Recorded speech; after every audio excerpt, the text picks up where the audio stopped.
Howdy. I'm Jesse, and welcome to my second video, take one.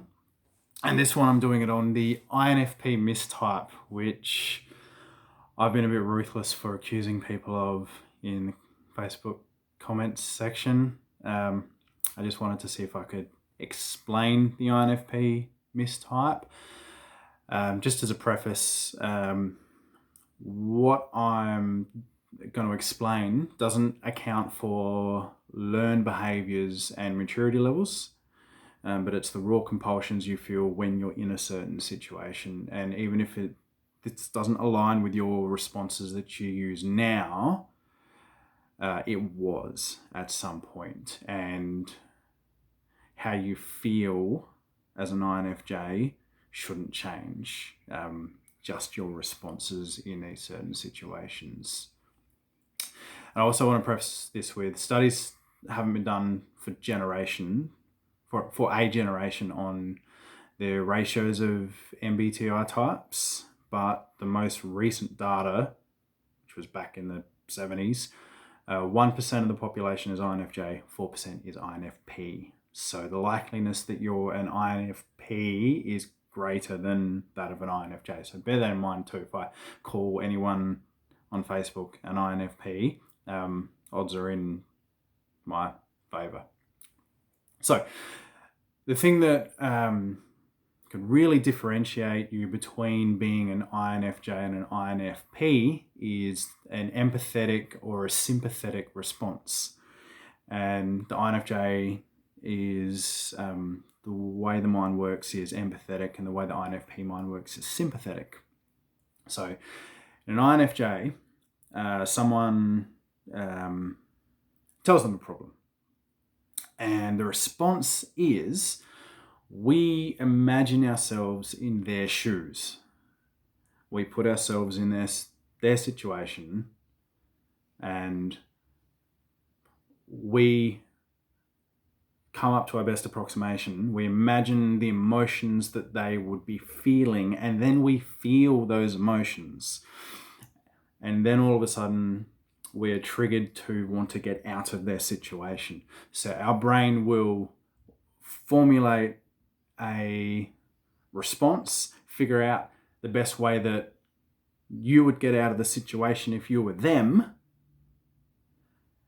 and all of a sudden you believe you have the situation to the problem, which sometimes is right. Our intuition is pretty good, but remember, it's the solution to the problem if we were in it, not that they are in it. But that is why we have someone tell us a problem, we feel their emotions, and we have a solution for them, and we feel compelled to tell them their solution. Unsolicited advice. But it's coming from a good place. INFPs, however, have a sympathetic response. They are told a problem, and they're overwhelmed with compassion. They imagine what they're going through, and then the emotion they feel is that of, how do I comfort this person? And they emote to provide comfort and support. They don't try and think of a solution for the problem. They ask, what can I do to help? How can I make it better? And they just wait to be asked for assistance. That is generally how the two different types respond to issues with other people. Like someone comes up to you with,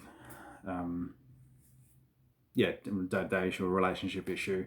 So the INFJ will be empathetic, will feel it, give you the instructions on how to fix it, but that's the world according to them. The INFP will just, they're there, let's hug this out, let me know what I can do to make it better.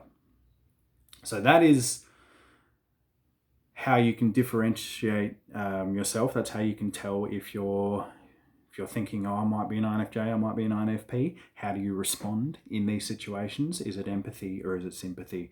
Do you want to fix people's, are you naturally prone to feel like strategizing and fixing people's problems, or are you wired to just try and take people's problems away, make people feel better, help people with their problems, but maybe you just want to